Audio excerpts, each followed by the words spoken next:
अस्सलाम वालेकुम to all viewers. मैं हूं आपका host Yasir Wattoo, agriculture researcher. Welcome to Yasir agro chemical. आज की नई वीडियो के साथ हाजिर हूं। आज की वीडियो का टॉपिक है क्या हम गंदम के ऊपर गोब की हालत में पोटाश, बोरान और अमाइनो एसिड को मिक्स करके स्प्रे कर सकते हैं, और अगर कर सकते हैं तो इनकी मिकदार और परसेंटेज क्या होनी चाहिए। तो सबसे पहले तो बता दूं कि बिल्कुल हम इन तीनों को मिक्स करके स्प्रे कर सकते हैं, लेकिन तीन बातों का आपने ख्याल रखना है कि गंदम को बोटिंग स्टेज पे जो है ना, जिन जिन चीज़ों की ज़रूरत होती है वो पोटाश और बुरान होता है। और अमाइनो एसिड का आजकल फ़ायदा ये है कि आजकल कोहरा पड़ रहा है, जिसकी वजह से पत्ते जो उनकी जो नोकें हैं वो पीली हो रही हैं। अगर आप अमाइनो एसिड का स्प्रे करेंगे तो वो नोकें बिल्कुल ठीक हो जाएंगी और पत्ते लश ग्रीन हो जाएंगे। तो बूटिंग पे बूटिंग स्टेज पे इन तीनों चीज़ों को जो है ना बहुत ज़्यादा ज़रूरत होती है पौधे को, और चिट्टे की भराई के लिए भी बहुत बेहतरीन होता है। तो सबसे पहले तो बात करें कि हम किन सूरतों में इन तीनों को मिक्स करेंगे और इनकी मिकदार और परसेंटेज क्या होनी चाहिए। तो बात करते हैं जो अमाइनो एसिड आपका जो है ना फी एकड़ 500 ml काफ़ी है। मतलब कि 500 ml अमाइनो एसिड हो, 400 ml हो या 500 ml हो, फी एकड़ आपने वो मिक्स ले लेना है। उसके बाद आपने पोटाश लेनी है 500 ml फी एकड़। पोटाश 30% लिक्विड फॉर्म में 500 ml हो।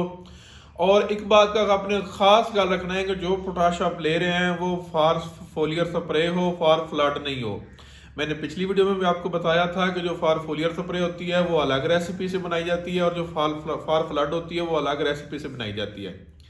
मतलब कि जो फार फ्लड होती है उसकी पीएच लेवल थोड़ी सी हाई होती है, जो फार फोलियर स्प्रे होती है उसकी पीएच लेवल जो है वो डाउन होती है, वो 5 से साढ़े 5 से 7 के दरमियान होती है।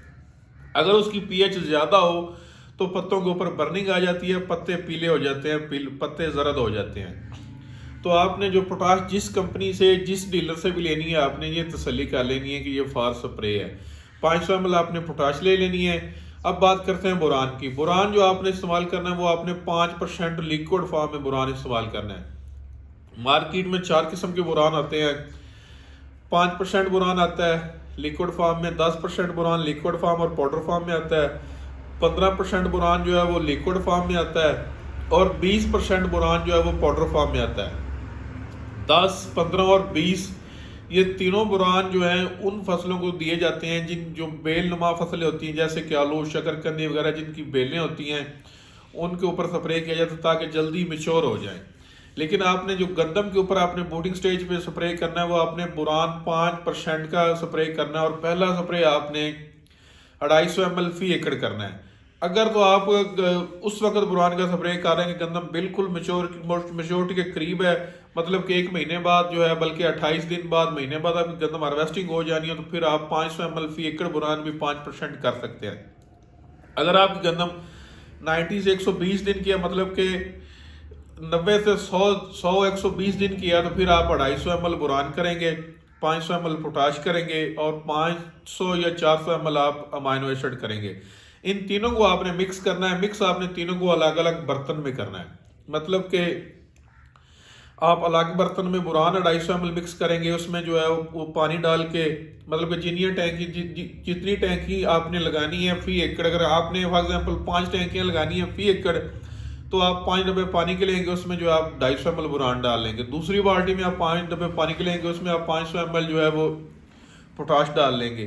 तीसरी बाल्टी में आप जो है ना वो 5 डब्बे पानी के लेंगे, और उस 5 डब्बों में आप जो है ना 400 से 500 ml अमाइनो एसिड डाल लेंगे। इन तीनों को इस तरह आप मिक्स कर लेंगे, मतलब कि अलग अलग मिक्स कर लेंगे, फिर एक टैंक में आप मिक्स करके स्प्रे कर दें। या इसका बेहतरीन हल एक ये भी है कि आप जो है 100 ml बुरान, 100 ml अमाइनो एसिड फी टैंक, थोड़ा सा पानी डालें, उसके बाद आप 100 ml पोटाश फी टैंक डाल दें, उसके बाद थोड़ा सा पानी डालें, उसके बाद जो है आप 50 ml बुरान डाल दें, उसके बाद टैंक को जो है पानी से फुल कर दें, और एक छड़ी की मदद से टैंक को जो है ना उसके अंदर मिक्स कर दे। मिक्स करने के बाद आप स्प्रे कर दे। ये बेहतरीन तरीका है, और इस तरह आप तीनों को मिक्स कर सकते हैं और तीनों का शानदार रिजल्ट आता है। तो इंशाल्लाह उम्मीद है कि आपको मेरी बात की समझ आ गई होगी। इंशाल्लाह मिलते अगली वीडियो में। जज़ाकल्लाह खैरा। अल्लाह हाफिज़।